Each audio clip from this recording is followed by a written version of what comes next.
We're going to talk about NP-complete problems and reductions. I'm going to do from scratch, assuming you don't remember anything from yesterday, and get everybody up to speed, and then actually get into the details of talking about specific reductions today and how they work. So here we go. Review. You are. P, that stands for a whole class of problems. Problems that you can make algorithms to solve them in polynomial time. There's lots of examples in here. A universe of problems. Hundreds and thousands of problems that can be done in polynomial time. And outside of this class, the next level of the bullseye, are problems that can be solved in non-deterministic polynomial time.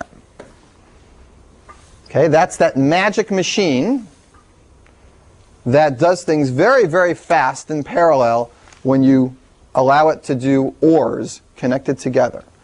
I want to talk about a different way of thinking of non-deterministic polynomial time algorithms, a way that's easier to think of from an algorithmic point of view, and it's this. If you want to describe to me a non-deterministic polynomial time algorithm, do it in two stages.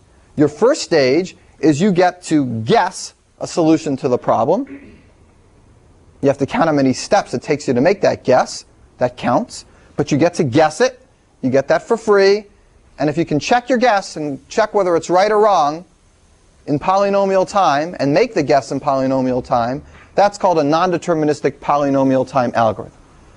It's not realistic. In real life, you wouldn't just be able to make that guess and check it. You'd have to make all the guesses and check each one of them and see if any one of them worked out. This guess, or this guess, or this guess, or that guess. And you'd have to do them one after the other, and it would take exponential time, because there's usually an exponential number of guesses you'd have to try. But in a non-deterministic polynomial time machine, you get it for free. All those guesses get to be checked in some sense in parallel. So as long as you show me how to check one of them in polynomial time, you could check them all, and as long as one of them gives you an answer, you're all set. Okay? We're going to do examples of that in just a couple minutes. So there are problems that, as far as anybody knows, cannot be done in regular polynomial time, but can be done in non-deterministic polynomial time. It's like somebody gives you extra power, and now you can do more things. All right, questions so far? Right. The word non-deterministic so bothers me. To me, that seems like something's happening at random, probabilistically. But that's not the sense here at all. It is somewhat random. It's basically, if you think about the definition of it, really, at any point in the computation, your program has more than one choice. Think of it as you're going to guess one of the 2 to the n possible subsets. You can choose any one of them randomly, and then the program continues. The program is said to accept or say yes when any one of those ends up saying yes. So it's just a weird way of describing how a program says yes and how it runs. But there is a randomness to it. You can pick any one of them. It's just that we essentially only count it if one of them works out. If you pick the wrong one, that doesn't hurt. As long as there is a right one to pick, it's okay. So there is a randomness. What there isn't is this notion of the computation occurring stage by stage. I don't know if that was helpful, but maybe a little bit. When we talk about this in theory of computation, you'll understand exactly that here every choice is determined, and here you can choose at some point randomly. From the point of view of algorithms, just think of it, you're making a guess, you're checking your guess. That'll do for now, and it's essentially equivalent. So it's okay. All right, let's do an example of an algorithm that runs in NP, that's non-deterministic polynomial. Let's do it for the Hamiltonian circuit problem. I'll remind you briefly, this problem is the problem where you're given an undirected graph, or a directed graph, it doesn't really matter. You're trying to start at one node, go through all the nodes exactly once, and get back to where you started. Can it be done or can't it be done? Yes or no? How do you solve this in a non-deterministic polynomial time algorithm? Well, let's say I have 7 nodes, A, B, C, D, E, F, and G. Okay, the graph's over there. I won't draw it now, because if I draw it, you'll be more inclined to pick a certain order than another order. So it's behind the blackboard there. You have to figure out whether there is a Hamiltonian circuit in this graph. Say the only thing you know how to do is brute force. So we're going to guess an answer. We're going to come up with an ordering of these vertices. Say B, D, E, F, G, C, A, and then B again. I'm guessing that this is the answer to the problem. Okay? How long does it take me to guess? It takes me n steps to guess. Now I'm going to go do the second part of my algorithm. I'm going to check that this is really the right answer. How do I do that? I go to my graph, and I check if there's an edge from B to D. I just look it up. I go to the B adjacency array, I look for a D. And then I look and see if there's an edge D to E. And then I look and see if there's an edge E to F. And I go all the way through until I get to see if there's an edge A to B. And if the problem checks, then I say yes, there's a solution to the Hamiltonian circuit problem. The answer is yes. And if I go through all these things and one of the edges doesn't exist, I say no, the answer's not there. So as long as I can make the right guess and check it in polynomial time, then I have a solution for this problem. And if you're thinking, well, that's not realistic, you're right. In a deterministic version of this, I wouldn't just be able to guess one and check it. I'd have to try them all to make sure I got the right answer. And I'd say yes only if one of them, if the first or the second or the third or the fourth or the last one ended up being yes. So the deterministic version of this algorithm is much longer. The non-deterministic version is just do one of them.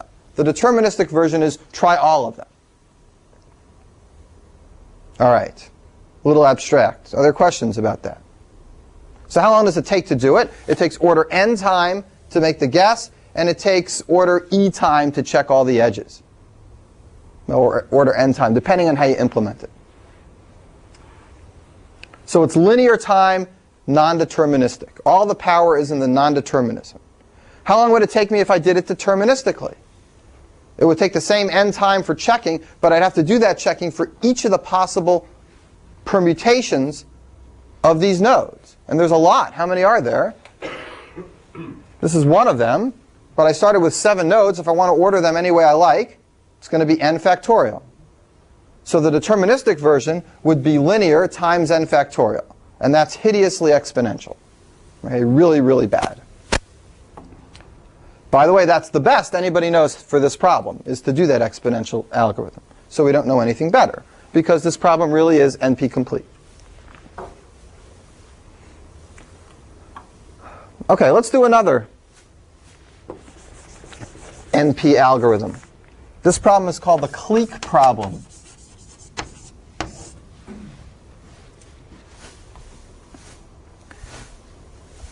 In the clique problem, you're given a graph. Here's an example.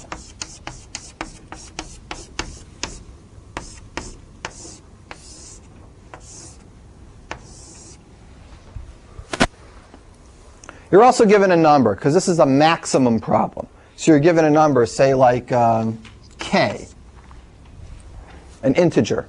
And you're asked, in this graph, can you find k or more nodes, all of which connect one to the other? A clique is sometimes called a complete graph. It's like a group of people who hang out together.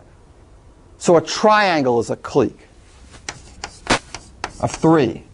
A clique of 4 looks like this. And a clique of 5 looks like this. The problem is to find the biggest clique in this graph.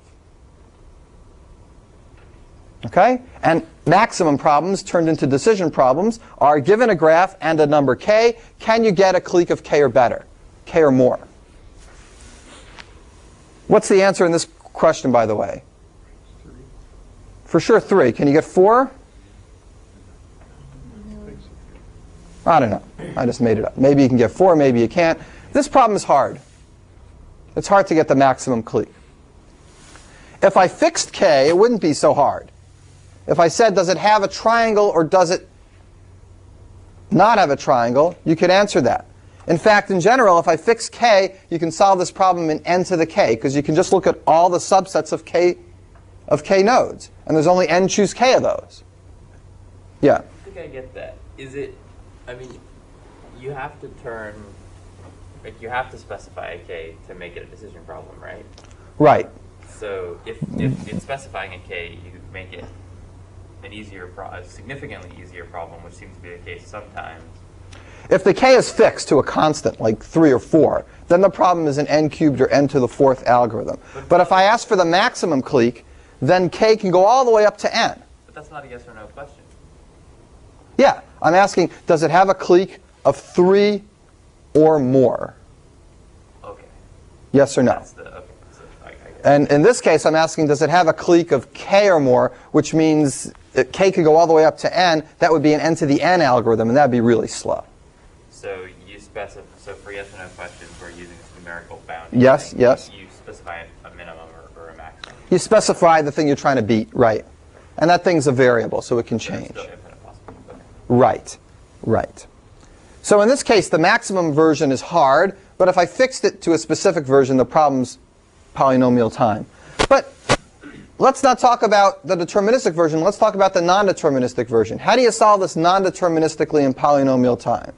What do? You're trying to find a clique of k or more.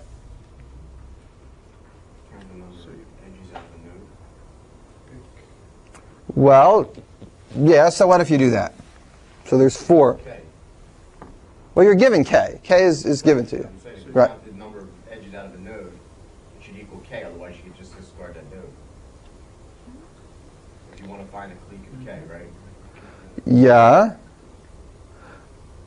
Right, so if this, you can discard that node, but you might go through all of them, not discard any, and still not know if there's a clique.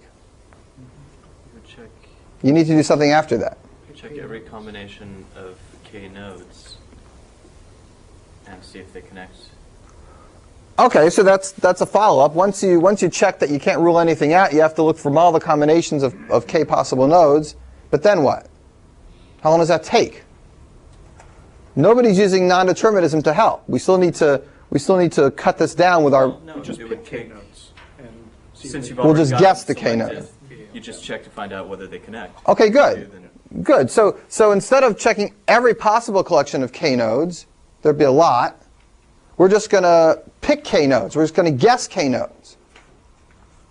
That's our non-deterministic guessing set. That's what we get by magic. We guess k nodes, and then we just have to check whether every single pair of nodes in that set of k is going to have an edge between them. How long does that take? How many pairs of nodes are there in a set of k? K squared, right. So it takes k squared steps to check a guess. It takes k steps to make the guess. K squared plus k is polynomial. And that's all you have to do to solve the problem in non-deterministic time. You make a guess and you check the guess. Yeah, Joe, 1 second. So if you guess, and you guess, let's say you're looking for a 4 in that Okay, so let's say k is 4. right? So now we're going to pick a... Guess wrong. Yeah, good. So let's take these 4. And now I start checking them. And there's an edge, an edge, an edge, an edge, but there's no edge between here and here. And so therefore I don't say yes. Even though there might be one in there, you just return a no. No, we don't return anything. Non-deterministic machines don't return anything. As long as one of their guesses has a way of saying yes, that's what it returns. So all the wrong guesses don't count against you. As long as there's one guess that works, we say it solves the problem. It better not say yes if there's no guesses that work. If they're all wrong, it better never say yes. But as long as there's one way that'll work, you assume it finds that way. So this guess is always, imagine that it's lucky.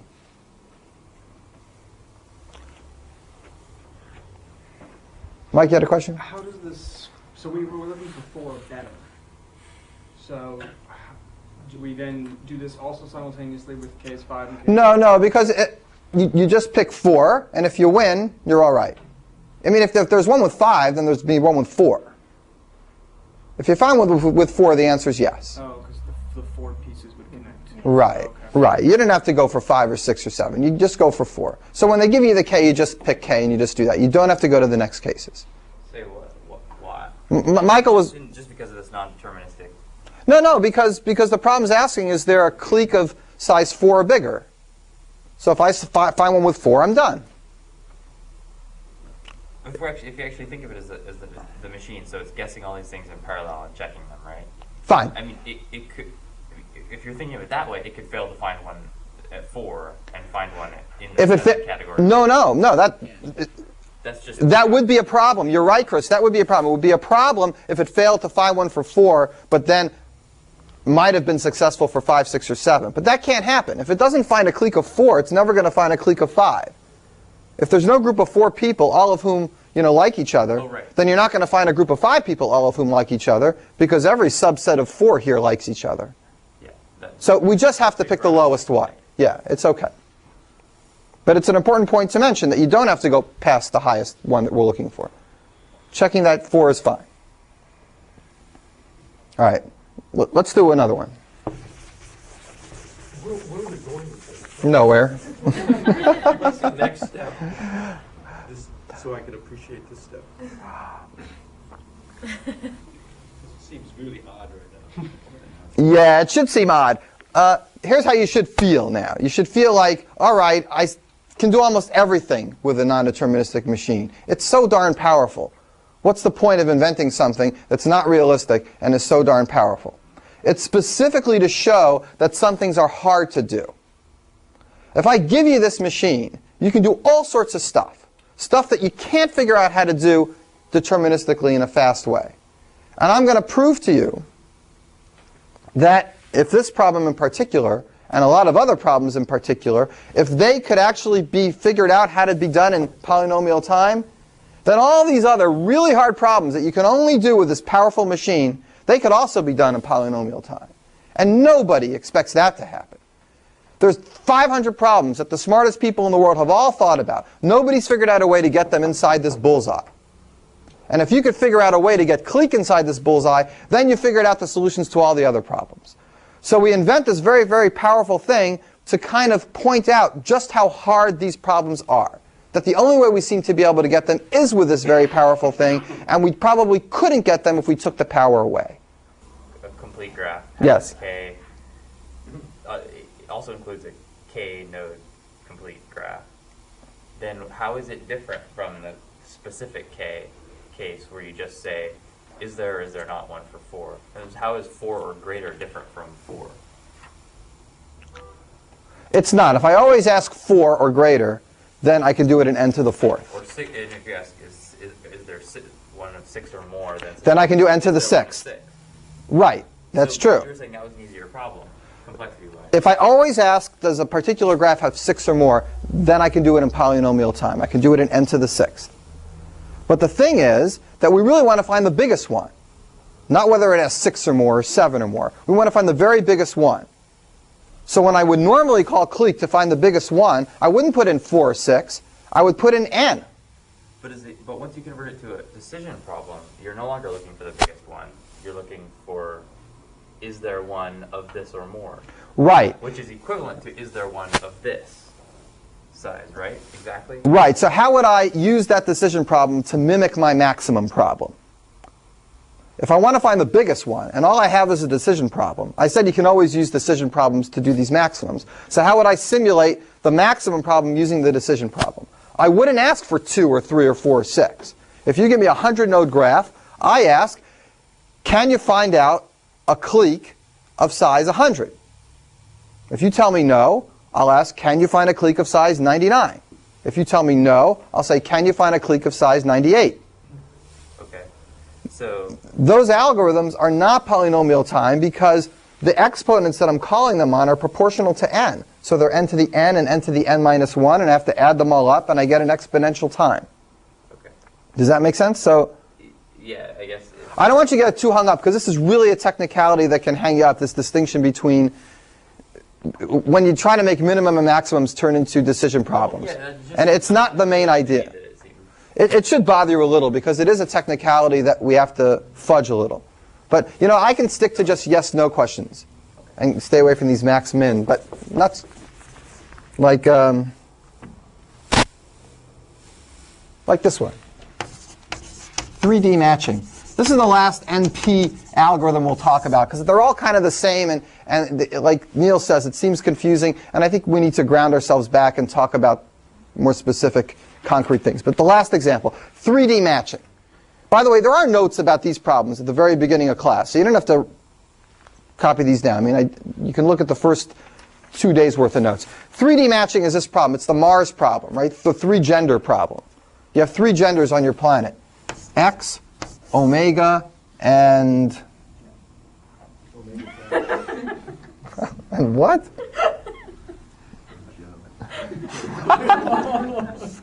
I see. Yes, from someone who would know. X, omega, and Joe.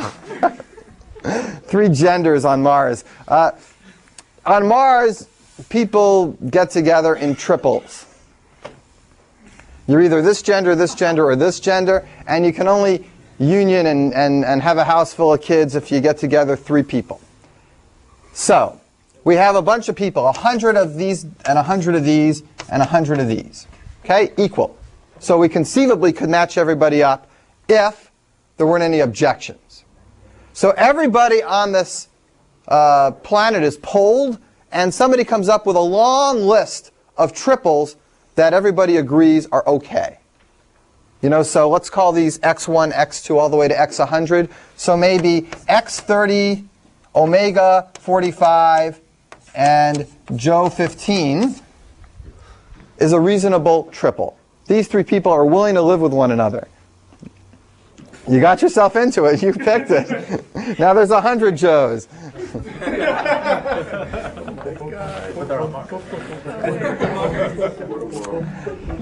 This list can go very long. We have a long list of triples that can live with one another. And the question is, can I match these all up without violating any of the conditions? Yes or no? Everyone understand the question? The 2-dimensional version of this is polynomial time. Okay, it's called maximum matching. It's related to the maximum flow problem. It's a well-understood problem, and you can do it in n cubed. When you stick it up to 3 dimensions, goodbye. All bets are off. It's much harder. What is like the list bit? Like, doesn't it depend on how long that list is? I mean, there's always... The size of the input is the length of this list plus the number of different people in the genders. So if you want to call the length of that list m and call the length of this n, okay, then nobody's got a way to do it short of exponential related to those 2 parameters. Okay. So this list can go as long as you want. There's a way to find out from that list whether Right. or not I get it. Right. Well, I mean, what's the limit to this list? If I have n values, what's the most you can have here? 3 to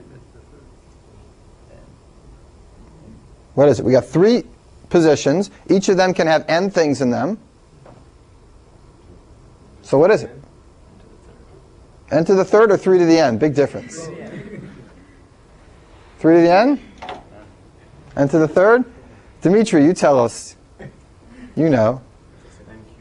N cubed, right. You can put n different things there, and for each one of them, you can have a pair of these. How many pairs of these are there? You can put n things here, and for each one of them, you can have n matches. So there's n squared of these, and I can match those n squareds with every one of these n, so it gives n cubed altogether. Okay? So it is n cubed. That means the worst I'm ever going to have, Chris, is that the list here will be n cubed long. So if I can do it in polynomial time in n, I can do it in polynomial time in terms of this list. Everything's related polynomially. Okay? So here's a yes-no question. How do you solve it in non-deterministic polynomial time? You're going to guess the answer. How do you guess the answer? You need to come up with 100 triples. So you guess 100 triples. That takes 3 times 100 steps. Okay? You take your guess, and for every triple you have, you go through this list, and you look to see if it's there. And it better be there. And if it's there, you say, okay, I go on. So for every one of your triples, every one of your 100 triples, your n triples, you go through this list, which can be at most n cubed. So it takes n times n cubed to check the answer. So it's non-deterministic, and it's polynomial time. Is this a pretty easy reduction to disjunctive normal form, whatever it was. The first NP. Oh, where does it? Just Oh, it's not such an easy reduction, but it looks so similar. it looks similar. Good, you got good instincts. Well, I doubt it is. I'm just curious. If No, you're right. It is similar. well, they're all similar. That's cheating. Hey, how come we just can't? How come we just can't do this deterministically in polynomial time? You should always ask yourself that question. What did you gain by having the non-determinism? What we gained is we could just guess 100 triples and check them. We could check them fast. But how long would it take us to actually try all these guesses? How many guesses are there for these 100 triples? Well, there's n cubed different triples, right? There's n cubed different triples, but now we're taking a collection of 100 of them. Every one of the 100, N cubed, choose 100. Yeah. so it's big. It's like n cubed to the 100, more or less. So that puts this parameter here in the exponent and makes it exponential. So trying all the possible collections of 100 triples is an exponential process. Checking one of them is a polynomial process. So as usual, non-determinism cuts out a big exponential factor. Let me give you one important fact. I won't prove it, but it's very intuitive. If you give me a non-deterministic algorithm, and I want to actually do it deterministically, no matter what your non-deterministic algorithm is, I can take every choice you ever make and just try it. I mean, the worst you're going to have is lots and lots of choices. There's got to be a polynomial number of choices. I can try all of them, one after the other, and I will always be able to figure out the answer deterministically as long as you give me exponential time. So I'm going to put a big bullseye around non-deterministic polynomial and write exponential time. So here's polynomial time, non-deterministic polynomial time, back to regular deterministic, but now I'm exponential time. So it's sandwiched in between. Any non-deterministic polynomial time can be simulated by a deterministic exponential time. It's a lot to pay. Okay, you want this powerful object? Pay me with exponential time. You got to say, hey, the price is too high.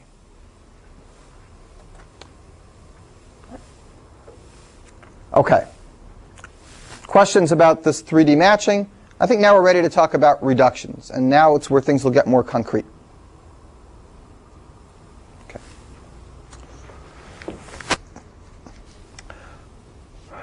All right. In this class NP, there are some problems that are harder than others, or at least as hard as all the others. I put little stars in them. They're the ones that are called NP complete problems. They're the ones that if you could solve them in polynomial time, if you could figure out a way to get them inside here, then the two bullseye rings would collapse and be identical. Then all the other stars outside in this constellation would really be inside. And in that sense, these starred problems are as hard or harder than all the other problems in NP. How do you prove that a problem is as hard or more difficult than all the other problems in the class? Well, it's a real tall order. And I mentioned last time it was a tedious, detailed proof done simultaneously by Cook and Levin in different places, different problems. And they each took an arbitrary algorithm, anything you come up with, and showed how to convert it to a particular problem. And that's what a reduction is. The best way to describe a reduction is by giving an example outside the context of NP complete and then working our way back here. And it's a reduction that we've done before. Before we did a reduction,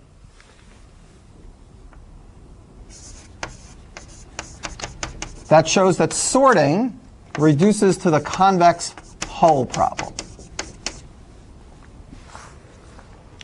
What did that mean? Intuitively, this symbol means sorting reduces to. We read reduces to convex hull. Intuitively, it means convex hull is going to be harder than sorting, or at least as hard. And the way we did this problem, the way you do any reduction, is you take the input to the problem on the left.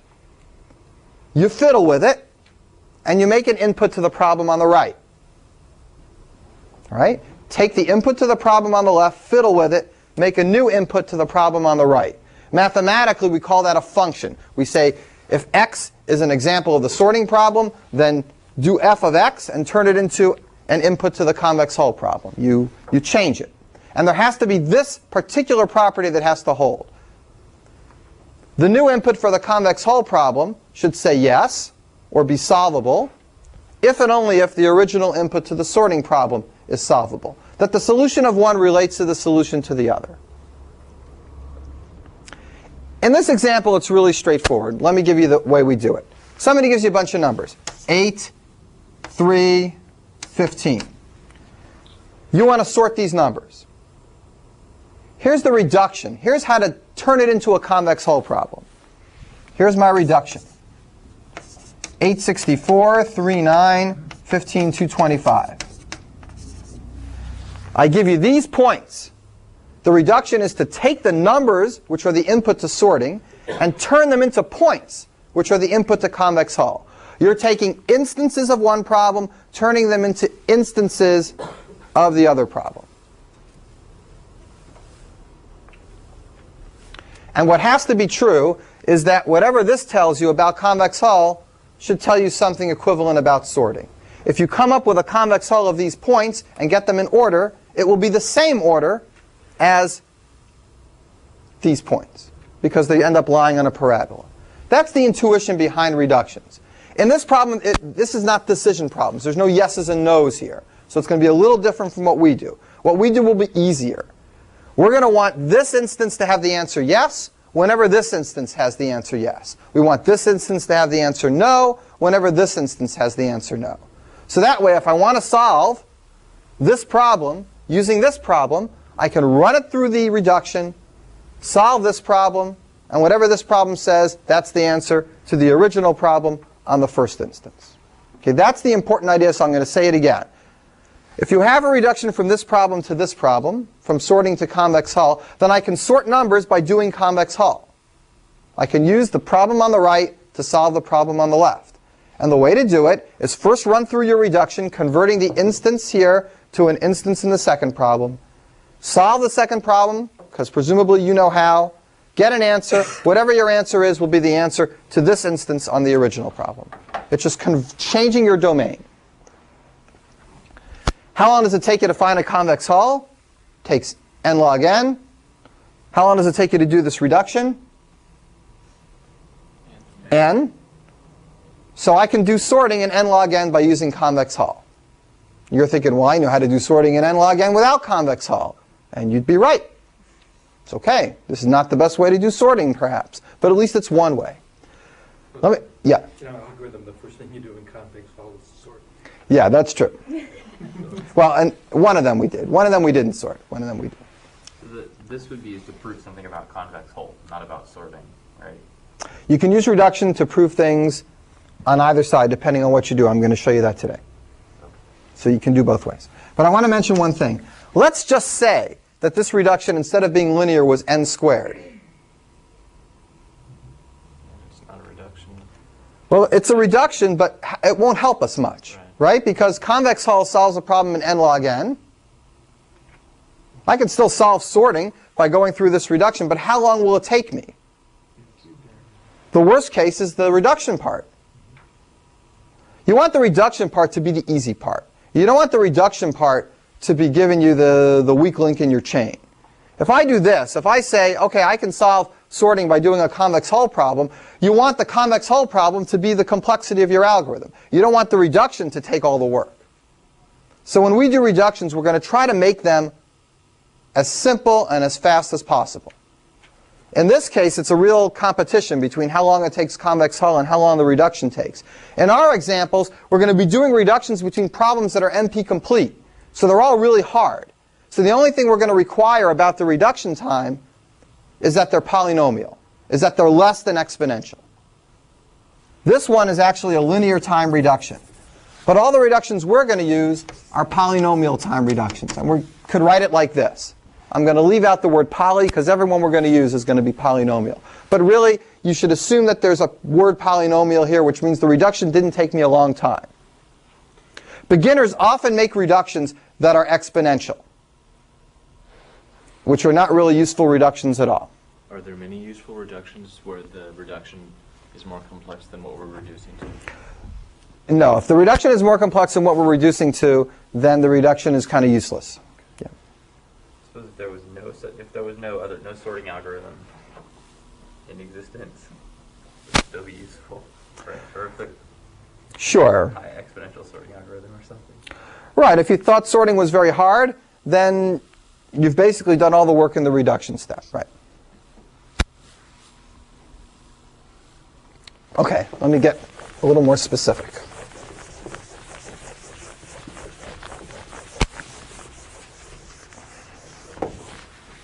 Let's do a real reduction. What's a good one? Let's do this.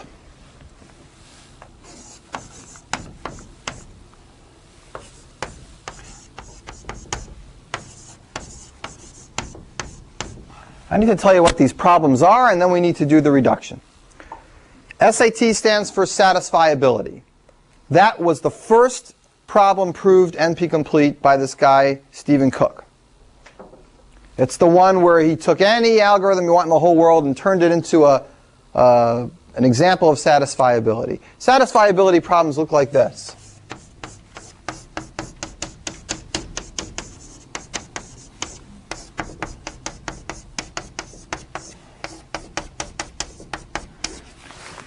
You have a formula, a Boolean formula in conjunctive normal form. There's ands in between each row. There's ors in between the variables. And you want to know, can you make an assignment true, false that makes all these things end up being true? That makes the whole formula work out to be true. Okay? There's absolutely no limit on how many can be in each. No limit on how much can be in each clause. No limit on the length. Okay. How would you solve this non-deterministically?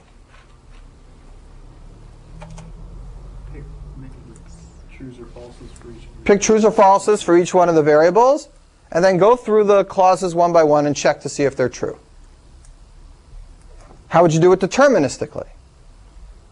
You'd have to try all the possible true and falses, and there's 2 to the n of those.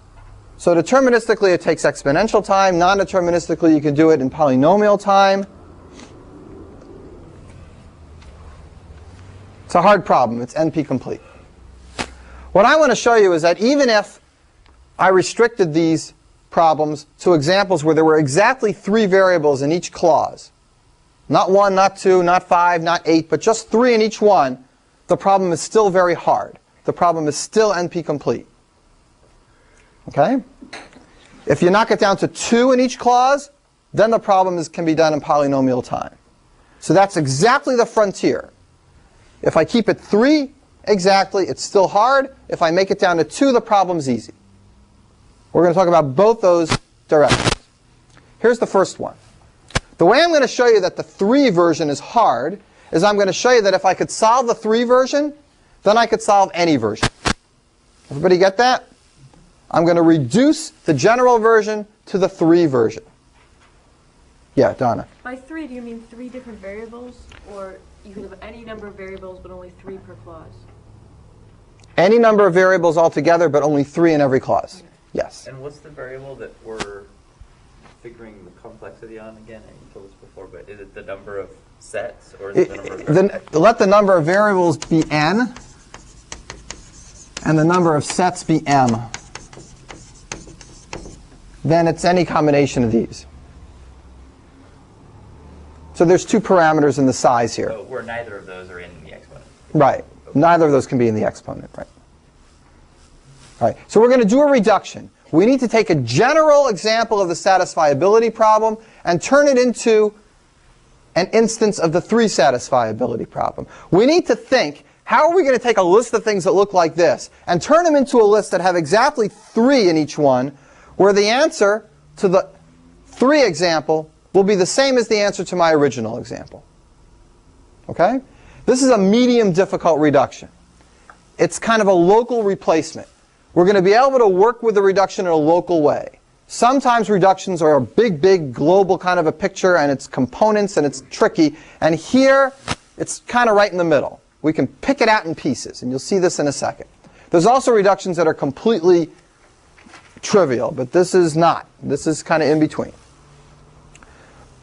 All right, so I need a method that's going to take a general formula and turn it into a formula with 3 in it, such that the true or falseness of the 3 formula will be identical to the true or falseness of this one. When this one can be true, the original can be true. And when the original can be true, then this one can be true. It's got to be related if and only if.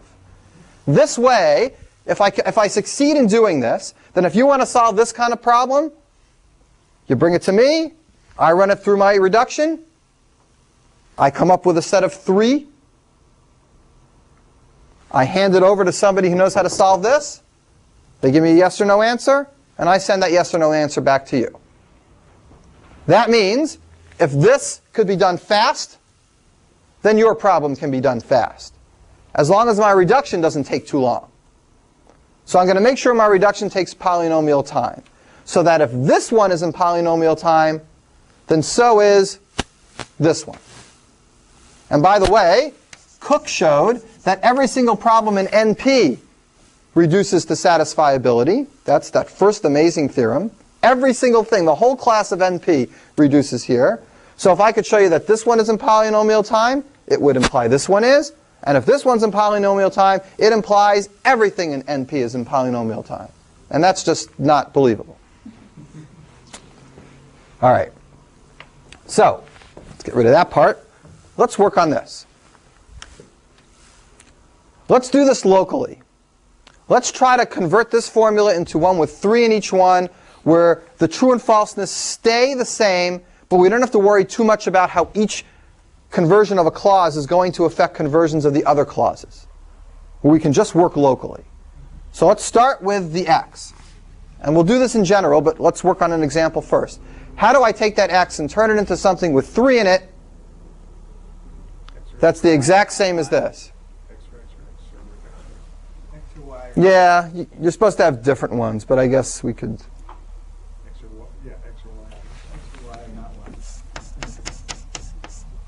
X or y or not y, is that the same as x? X or y or not y is going to be true. We want it to be the same as x. How about this?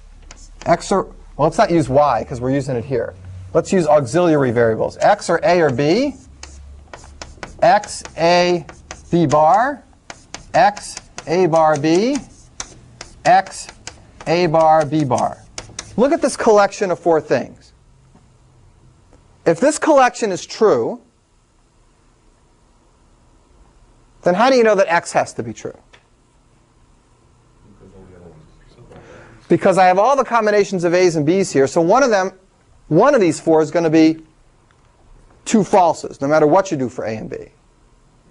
And whichever one that is, the x in that one has to be true. So if you can make these 4 true, then x is going to be true. And if his x is true, then definitely these 4 can be made true. So it's back and forth. These 4 are equivalent to this. You can prove with a logic table that these 4 are equivalent to this. You never wanted to do that again the rest of your lives, but if you had to, you can make a big logic table. X, true, false, X, A, B, all the 8 possibilities. Make the columns, check that this and this are equivalent.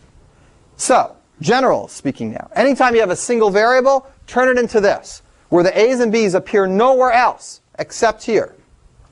These are my own little private A's and B's. Do you have to do that? I mean, you should be able to use any variables. Well, as long as they don't match up with these Y's. Well, why? Why would that be a problem? No. Maybe you're right. Still, I just like it because it's clean. Maybe you're right. Maybe I could borrow them. But I like to think of them as auxiliary, and I want them to be clean. Maybe you're right, Chris. Maybe that's a good point. Certainly, it's OK to have them be separate. Doesn't hurt. All right, what's another? Yeah, Todd? Yeah. Chris? Yeah. Let's continue. So now I know how to take care of single variables, turn them into stuff with 3. All right, how do I take care of things like these? Yeah, good. So I got these and these. How do I take care of things with doubles in them? Good. But not A bar and A, unless we... Yeah, use C. Again, putting both these in makes the combination equivalent to just having these two, because one of them has to have the third variable be false. And that means the leftover is going to be exactly the same as x plus z bar. So I can take care of 2's, I can take care of 1's. How do I take care of the long ones? How do I take care of the long ones? Is that going to be a hassle? Are we going to get stuck, or are we going to be able to do it? We're going to be able to do it. How do I do it? Break it up into pieces. How do we do that? We need little ways to link them together. You got to be a little bit good memory on the old logic stuff. Let's break this into pieces. Y, x bar, I'll call it L for link. If this is true, how do I know that I can make both of these true? If this is true, then one of these four things is going to be true. One or more. Okay? Let's say it's y that's true. Then this guy's already all set. But then I have flexibility to make the L bar true. So I can make this one set. Right? As long as one of these is true, I can make this thing true. So you're making the L or L bar be whatever you want it to be. Right, because I can, because I picked it. Because it's not one of the other variables. It's just my own. I'm trying to show you that if this one line is true, then these two can be true. And if these two can be true, then that one line is true. So let's go the other way. Let's say all of these were false. That means this is false, this is false, this is false, this is false. Now whatever I do with L, I'm dead.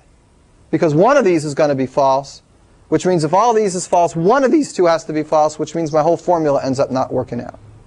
So these two are equivalent to this one. You might remember, this requires a little bit of memory because it's 3 months ago. Remember when you take two things like this and add them together, you can kind of cancel an L and an L bar? That's called resolution. So these two cancel and end up the same as that. That's appealing to memory. The first was appealing to logic. What if it was longer than 4? X, Y bar, W bar, Z bar, U, V. What if it was much longer? Can we still do it? How do we do it? X, Y bar plus link. I'll call it L1. What's the next one? Link 1 bar plus W bar plus the next link. Good. So when you have longer ones, you have to have just every new clause containing the next variable with links connecting the next ones. Then you get L2 bar plus Z bar plus L3. And then L3 bar. Now I think we can just add the rest in. Plus UV. So this turns into this. This is why we can't reduce it to 2 set, because otherwise there's no room for actual variables. Right. Right. It's hard to imagine how we could do this with 2 variables in every clause, because this linking specifically needs 2 for the linking and then 1 to get the next one in. And if we tried to do this with only 2 in every clause, we wouldn't have room for this guy in between. We just get lots of links with nothing to pass on. So it seems like we should expect to have trouble turning this into a 2-set reduction. And we do. We can't do it with 2. But before we get into that, that's a very good point. Before we get into it, let's go back and review.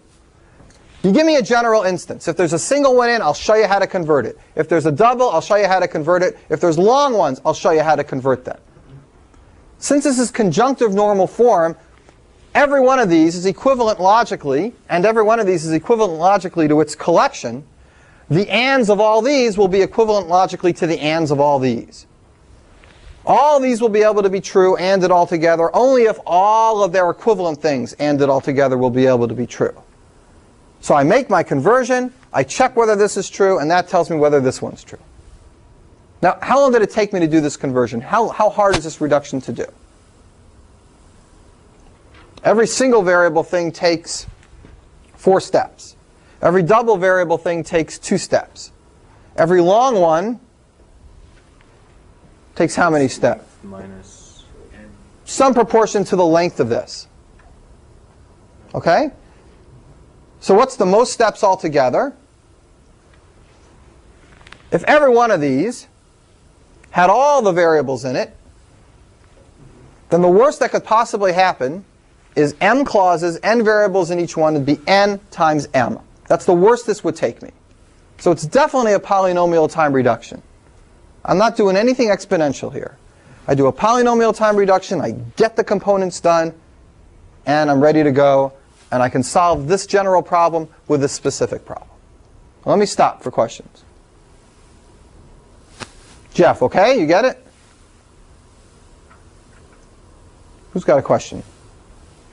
Yes. Is there something fundamental about this problem that makes it the root of NP-complete, or can you pick other points and also make them the root? Any point could have been the root. This is a very natural description of a language, Boolean formulas, you know, true and false.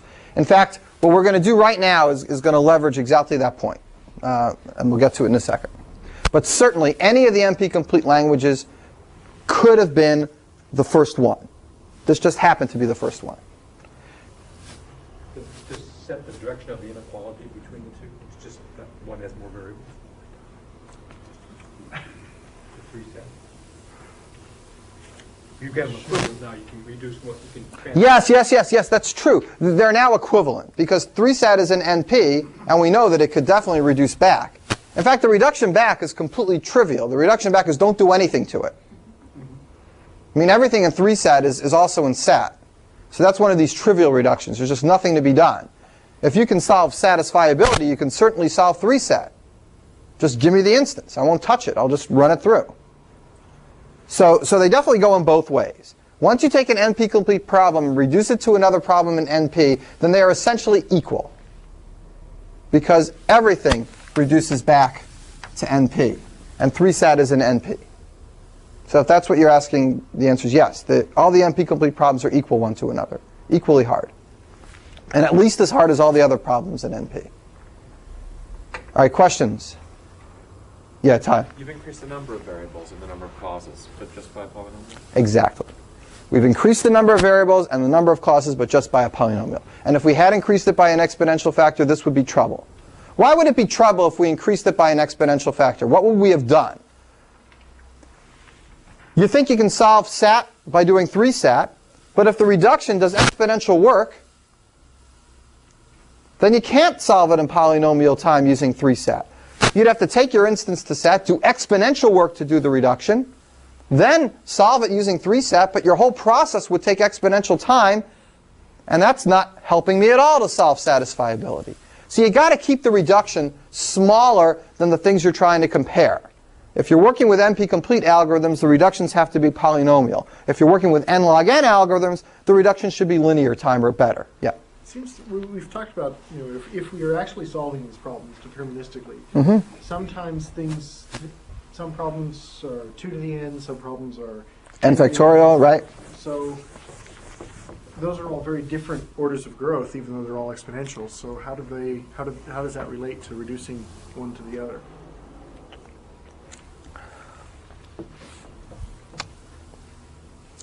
Well, these reductions are all, if you could make one polynomial time, then the other one would be polynomial time.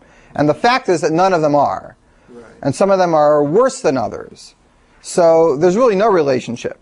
The reductions do not address the fact that some of these problems seem harder than others as far as the order of complexity. That some might be n factorial and some might be 2 to the n. But if you could solve one in polynomial time, the other still would be. So it doesn't really address the fact of distinguishing between those. There are other complexity classes that attempt to distinguish between things that have different orders of growth within exponential. And that's in a different area. We usually don't do that in algorithms. We do it in a course called computational complexity, hierarchies of problems. OK. I keep saying that everything in NP can reduce to satisfiability. And that you do this with one general reduction. It's just this really, really, tedious, hard reduction. I want to convince you that at least we could do this for one example. And it's going to be kind of easy. It's kind of easy to imagine converting any problem you want into Boolean formulas. And I'm just going to pick an example, not quite at random, but one that I think is not trivial, but also not horribly difficult. And I want to show you how to convert it into a Boolean formula. Okay? And that won't prove that everything in NP can convert to a Boolean formula, but it'll at least prove that that one example is and give you a sense of what it's all about. So now we're going to do this reduction.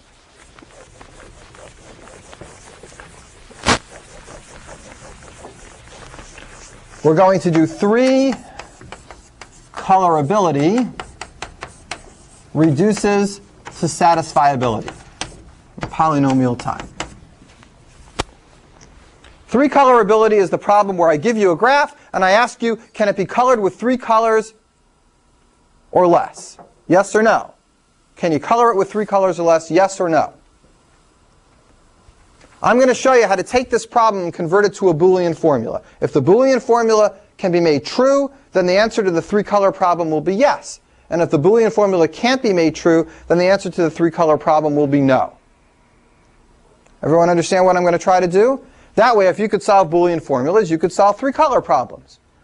Now, I know that there's got to be a way to do this, because I know I can solve this problem in NP, and I know everything in NP reduces to satisfiability. So this is a very special case of Cook's theorem. It's one of the infinite cases. Any algorithm at all in NP reduces to satisfiability. So certainly this one should. Let's figure out how to do it specifically. And you're going to help me this time. Here's a graph. A, B, C, D. I'm going to turn it into a formula. I want the formula to be true if and only if this graph can be 3-colored. Let's represent what it means to color this 3-color graph with a Boolean formula. Describe what has to be true in this problem to me. Describe it in English. We'll turn it to Boolean. Yeah, Joe. What are you coloring? The nodes or the space? You color the nodes. You color the nodes, and you try to make any 2 nodes that are adjacent not have the same color. So the first thing that has to be true, how many colors can you use for A? 3. Well, 1 of 3 different colors. 1 of 3 different colors. How do we represent that fact? How do we represent the fact that A can either be colored red, blue, or green?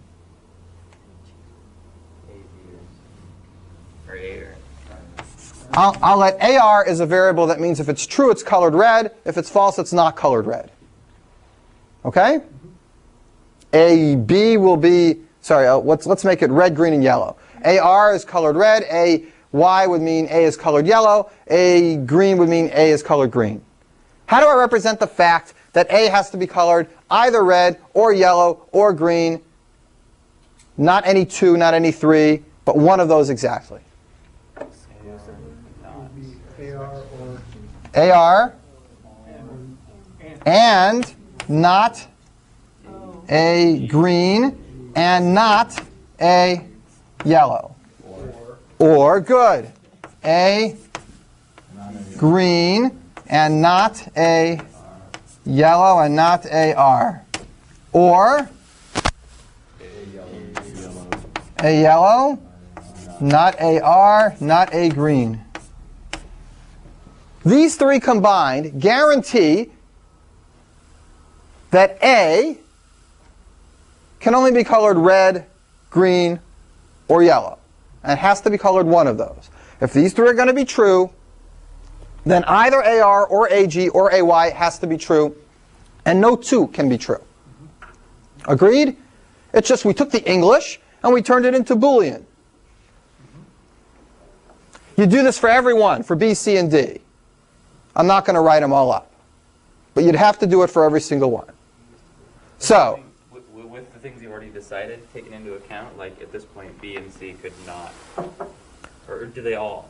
Well, what we've done so far is just set up the conditions that every node has to have 1 of 3 different colors. We haven't put anything in about this graph. In fact, there's nothing in there that models the edges yet. Now we have to model the edges. And once we do that, then this is going to be able to be true exactly when this can be colored, and this will be false when this can't be colored. It'll be a 1-to-1. How do we model the edges? The fact that A and B are connected, what does that mean in English? Forget Boolean for a second, just in English. They can't have the same color. Now, how do we convert that to Boolean? They can't have the same color. That means A red implies either B green or B yellow. Okay. So tell me how to write it. A red implies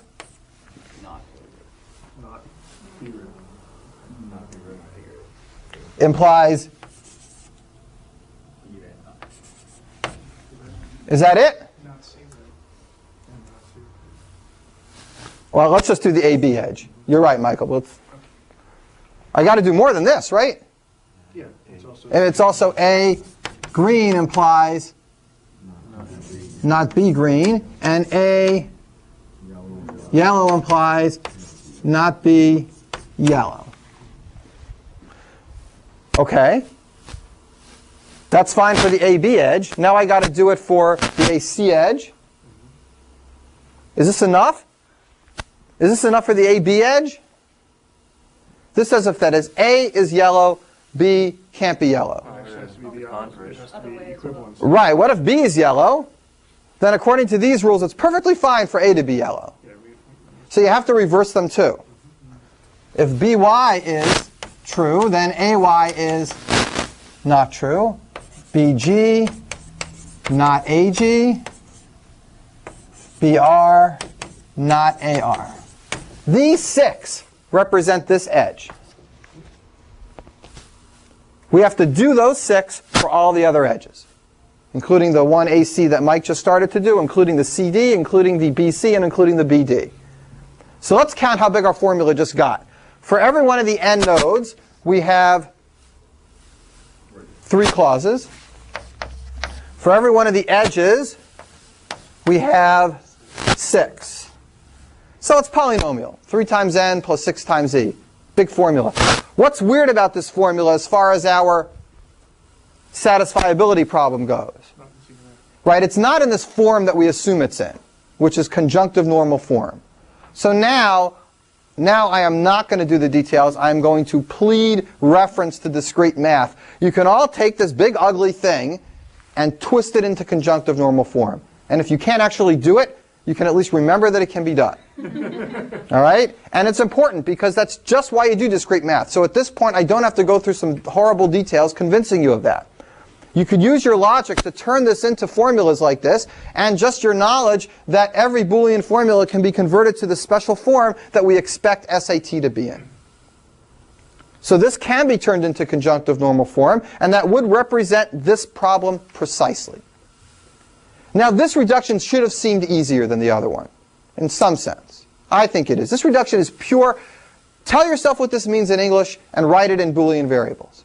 You can get good at this stuff if you do enough of them. And after you do about 50 of them, then you think you're doing really good, and then you realize that Cook proved that it's true for an infinite number of these. So when you do 50 more, you're just as close to getting his theorem finished. He proved it's true for everything. This just confirms that proof for one case. So keep in mind what he did was a very big deal. And it really works in general, and it's nice. This is all handed together, right? Yes. This and absolutely. Yes. Good point, Chris. Yes. One more thing, then we will quit for today. We're going to be doing reductions for at least 2 more lectures. And they will vary in difficulty from something more or less like these to much easier to much harder. And hopefully you'll see a great variety and then have some chance to try some yourself. And sometimes they're going to just work out for you, and sometimes it's going to take some hints, which I will be happy to give you. It's tricky at first. What I want to do today is, instead of finishing off with a reduction that's a negative result, one more thing that's hard for us to do, let's do a reduction that actually gives us a good result. When we start with a problem like SAT, and I reduce it to 3 SAT, what does that tell me? What have I really shown? If I already knew SAT is hard, which I did, I knew this was NP complete, then reducing it to 3 SAT tells me that 3 SAT is also hard, 3 SAT is also NP complete. If I can solve 3 SAT, I can solve this. If I could solve this, I could solve everything. Therefore, if I can solve 3 SAT, I can solve everything. Therefore, 3 SAT's NP complete. Everything would reduce to 3 SAT. This relationship is a transitive one. Everything reduces to 3 SAT if everything reduces to SAT, and SAT reduces to 3 SAT. All right, that's a negative result. 3 sets hard. What if I did a result like this? What if I knew that something's really easy, like 2 colorability? 2 colorability is really an easy problem. It's the same as checking whether a graph is a bipartite graph. You can do this with breadth first search. Take any node. All the nodes next to it have to be the other color. All the nodes next to them have to be the other color. If you ever get a contradiction, stop and say no. If you never get a contradiction, say yes. It's an easy problem. I could easily do 2 colorability goes to satisfiability. How would I do that? The same way I just did the other one. What I did for 3 colorability wasn't so special. I do the same darn thing. What does that tell me about 2 colorability? Does it tell me anything? It tells me that it's easier than satisfiability. Satisfiability is out here in NP land, and 3 colorability is in here. Sorry, 2 colorability is in here in P. It tells me what I know. It tells me that if I could solve satisfiability, I could also solve a problem that I know I can already solve very, very, very fast. So if I could solve a really hard problem, I could solve this really easy problem. No surprise. This kind of reduction is completely useless. You never reduce an easy problem to a hard problem. And you would expect a reduction like this to be easy to do, since you're going in a nice, easy direction. But it doesn't help you at all. You reduce a problem that you think is hard to another problem that you don't know about, and that shows that problem's hard. That's one way to use a reduction. Here's another useful way to use a reduction. We don't know about 2 satisfiability. We don't know whether we can get satisfiability reduced to 2 satisfiability. Chris said it seems like we're going to have trouble modifying this reduction we just did because we don't have that linking structure. Otherwise we'd be fine, but that linking structure is killing us. So I wonder if there's a way to take 2 satisfiability and reduce it to something else that we know is easy. What if I could reduce this to something like depth first search or something like shortest path? Then if I could solve those problems, which I know how to do, I'd be able to solve 2 satisfiability, and that would convince me completely that 2 satisfiability has a polynomial time algorithm, that it's really here. Here's 3 sat, but here's 2 sat. There's the frontier. There's no 2.5 sat, so that's just the best you can do.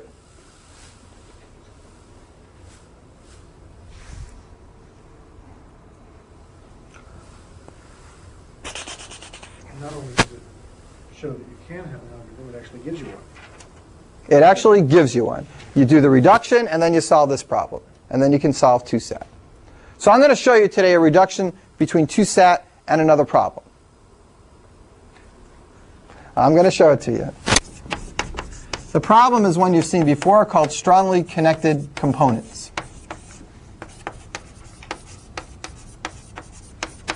Here's what I'm going to do. I'm going to show you that if you want to figure out how to solve 2 sat, convert your instance to a graph, find its strongly connected components, and that'll help you know whether this is satisfiable or not.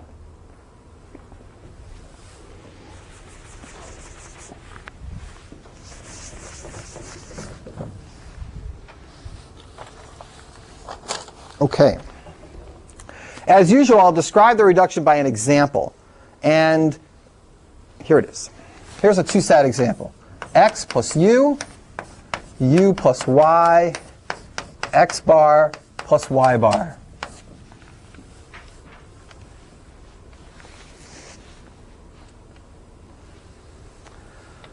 Somehow I want to represent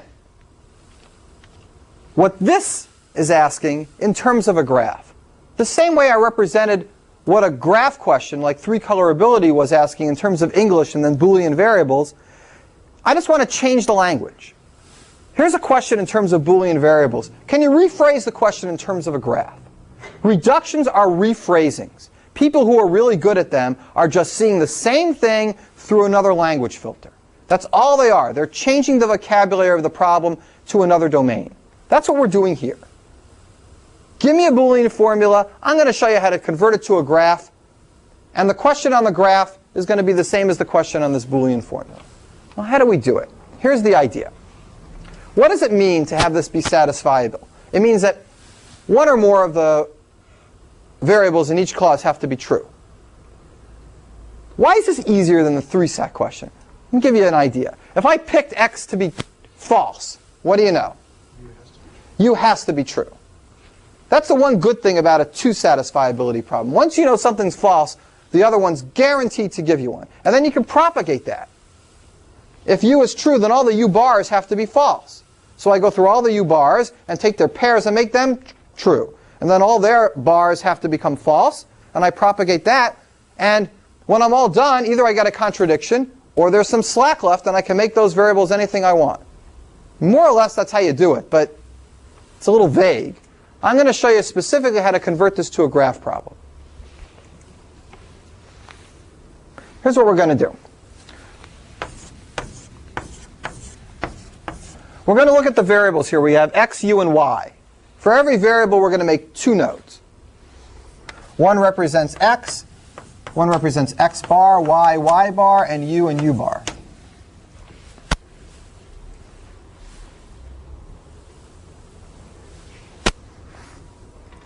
We're going to make arrows between these nodes to represent what I just told you about false and true.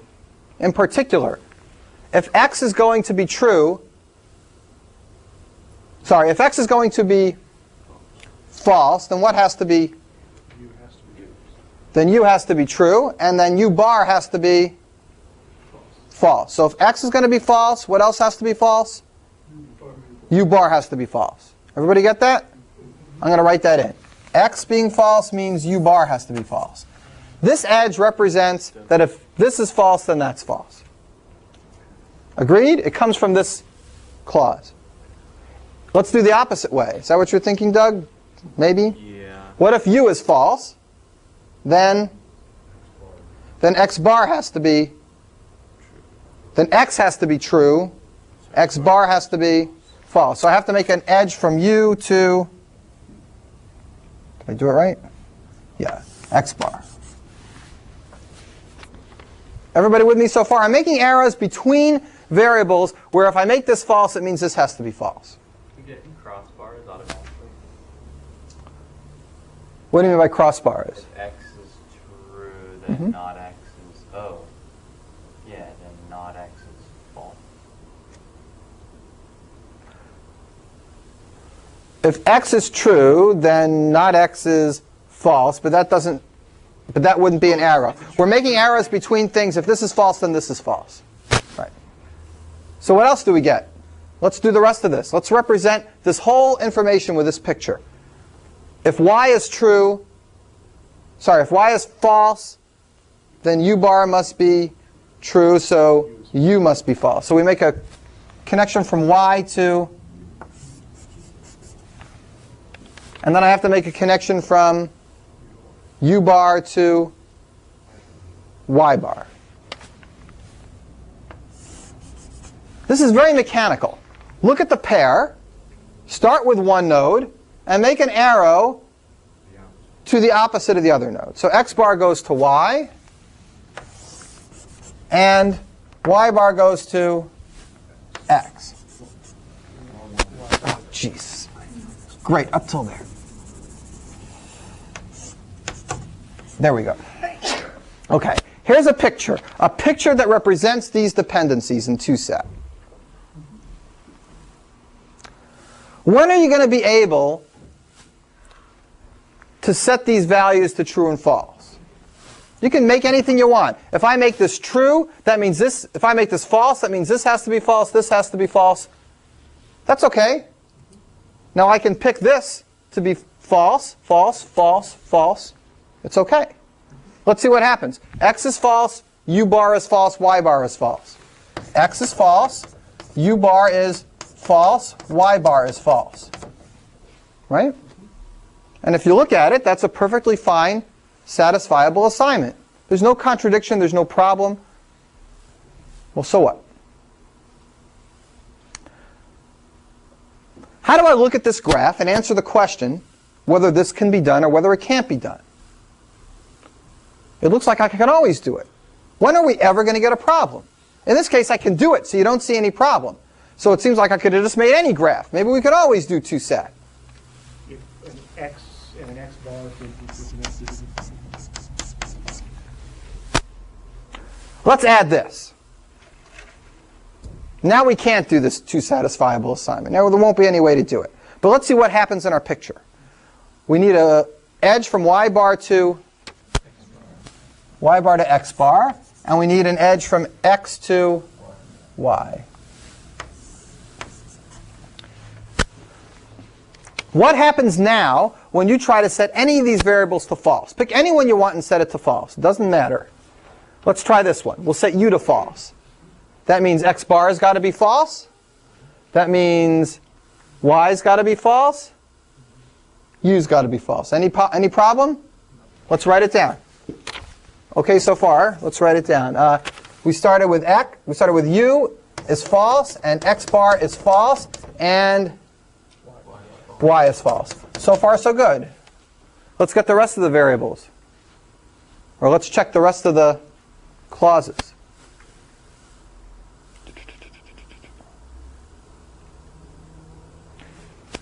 Do I have this right? Yeah. Okay.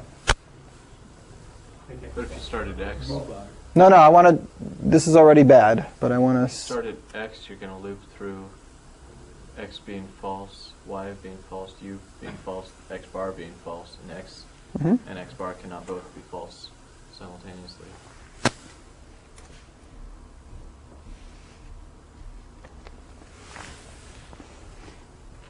Right.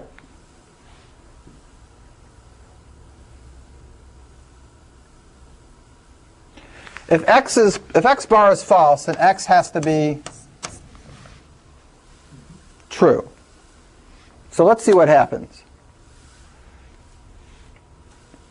Let's try to make this true.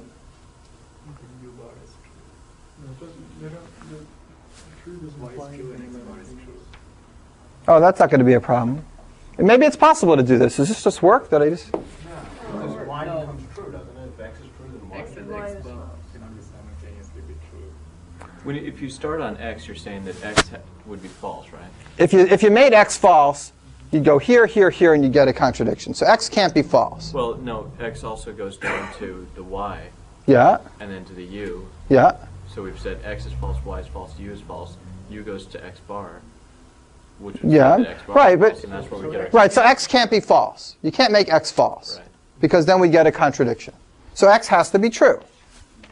And we've made x true. And I think it should be okay then. So x can be true. U can be false. That makes that one okay. Y is false. That makes this one true. And x is true. So this is fine. There's no contradiction. Okay? But it almost got us messed up, because if you try to make x false, we'd mess up, right? So we had to be really careful here and make sure x was true. When would we really get stuck? I got one more to add.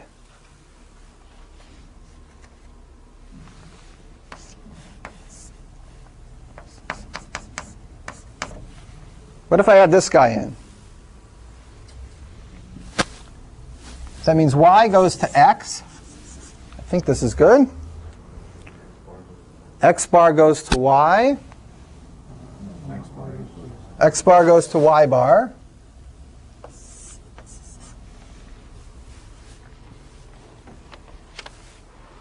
Now let's try to make it through here and be successful. What's going to happen? I think now we can't. For the previous four, x has to be true and y has to be false. Right, this has to be true. If this is false, then we get a contradiction because x bar has to be false. You can't have x and x bar both being false. That's the key thing. So if this is false, that's a problem. So let's make this one false.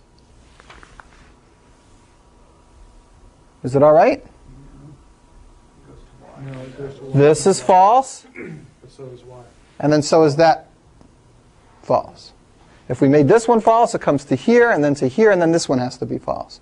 Whatever you try now for x or x bar, whether you make one of them false or the other one false, it implies that its opposite has to also be false, which is impossible. Right. So one more minute, now we'll finish this example. I took this collection of two sat things. I turned it into a graph. I want to convince you that I can do something on this graph to tell you whether this is satisfiable or not. And here's what I'm going to do.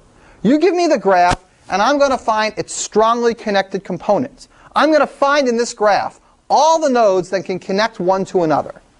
All the nodes that are in a linked collection of false variables. And I'm going to collapse them down into a single nodes.